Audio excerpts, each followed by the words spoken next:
Have you heard of Coach Prime? He's been in the news lately. A lot of intensity as Colorado starts season number 2 with Deion against North Dakota State. He has been probably a far more important media story than football story, and that's where we begin with one of the great media commentators in the land, Bryan Curtis from The Ringer. He's spent a little bit of time at ESPN in the past, but he's interestingly taken that out of his resume these days. Bryan, great to see you. I don't really know where to begin. A week ago, I'm reading your stuff from, or maybe it was 2 weeks ago, but from the DNC. What is it, or how is it different covering a political convention than covering the Super Bowl or the college football championship or any of the garden variety things you do on a daily basis?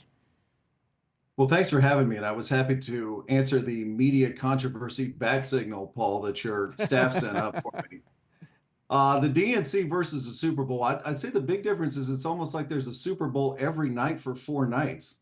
So, we sports writers, and you were one of them once upon a time, have this sort of rhythm where you talk all week, especially for a football game, and you get yourself wound up, you get all your quotes, and then you sit down in the press box and watch something for 3 hours. Well, just imagine that happening 4 times in a row, and every time you gotta, get back to the typewriter and pound something out. So I guess that was a big difference right off the bat. Well, I'd love to go down all the characters and have you relate them to sports figures, but we try not to talk politics here after all, Bryan. This is ESPN. We don't do politics here. No, not at all, Paul. You would never stoop to such a thing. Or apparently journalism, based on what some of the people have been saying lately. But let's get to what is one of the bigger issues of the week, and that's Deion Sanders. And I know this is not a new subject for you. You've talked about it a lot in the past and even recently, but from a distance, because it really, nobody's really following Colorado other than people that live in Colorado. What has this story said about him, the school, and maybe the state of the industry right now that we're in? Well, I don't know that I could drop an anvil on Coach Prime's head any more expertly than you did in various ESPN appearances yourself, but I will do my best here on your show. I mean, first of all, I just love the irony that this is a time of year when college football coaches are talking about toughness.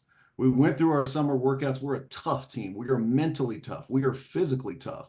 And then all that toughness drains away the moment a column is published in the Denver Post. We are no longer tough. We can no longer accept questions because that, bad old media reporter was saying things in the paper that we didn't like. I mean, that just, to me, just boggles the mind right there. But, to me, when I was following the Deion stuff and you're back and forth with him and, him going on that RG3 podcast and everything, I couldn't help but think that this is not something that is unique to Deion.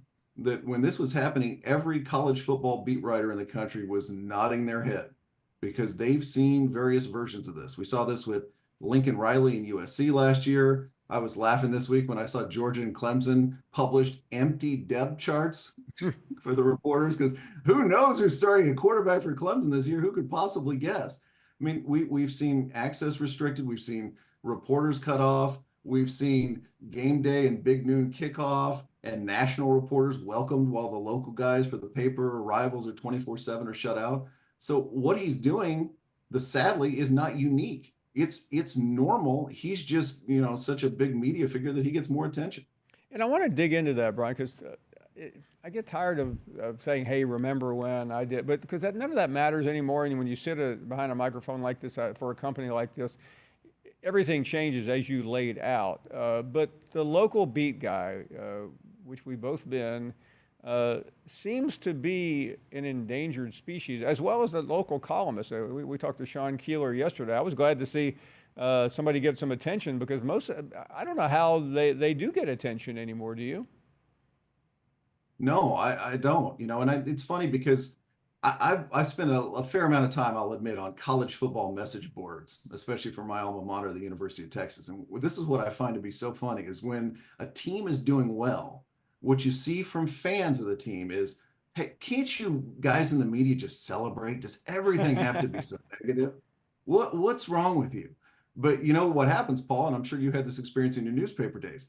As soon as the team starts playing poorly, the first question those people on the message board ask is, when will somebody start asking the tough questions? When will you hold the coach or the AD to account?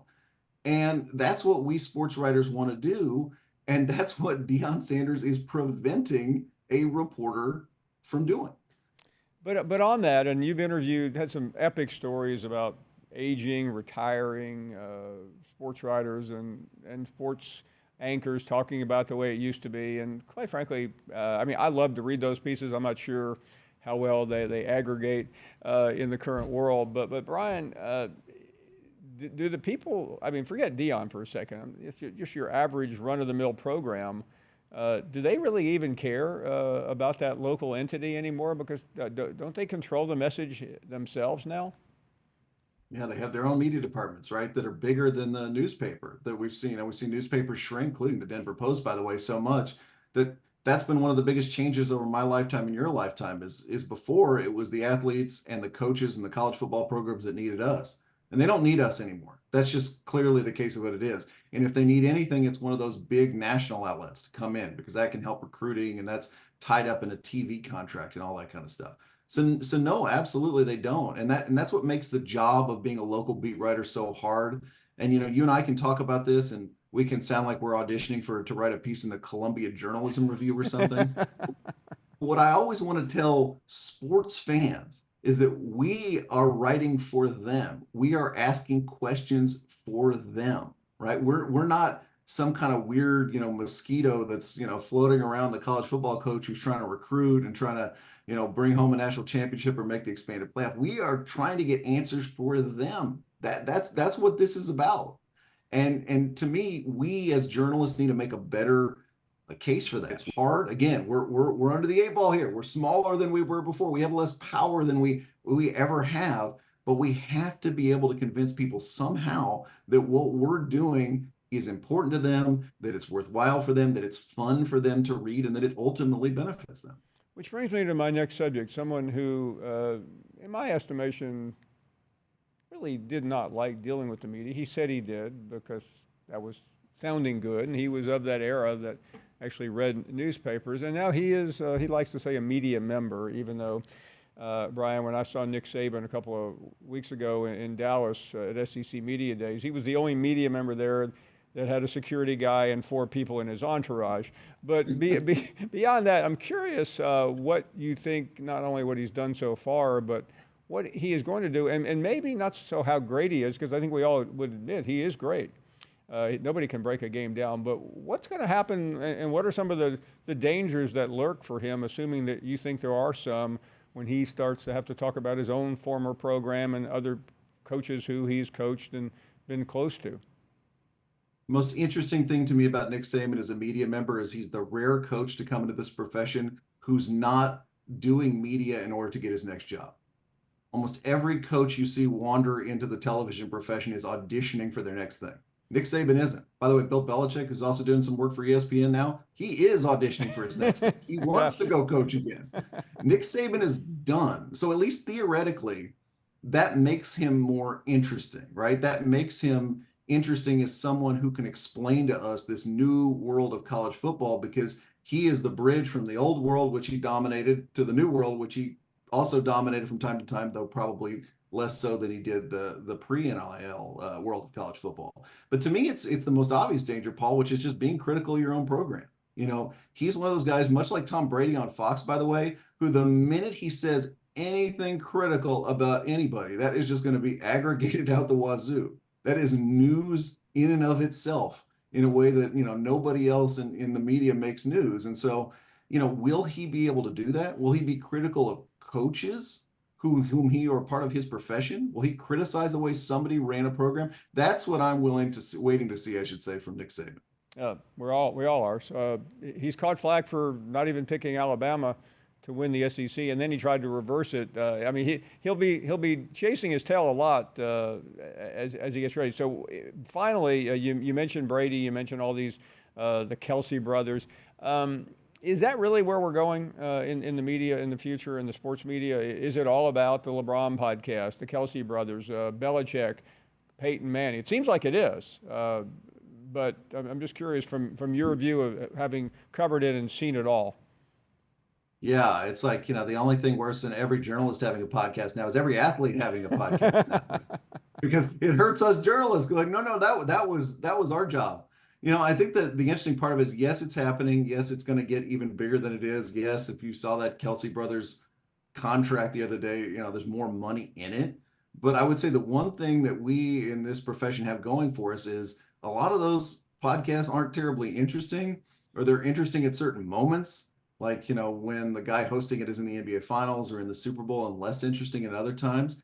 And we, again, in an ideal world, Paul, if all the stars align, we can be interesting all the time, right? We have an independence still that people from inside the bubble don't, and that's my hopeful sign off for you, is that there are times you and I, again, on a good day, stars aligned, can put out stuff that even the Kelsey brothers cannot.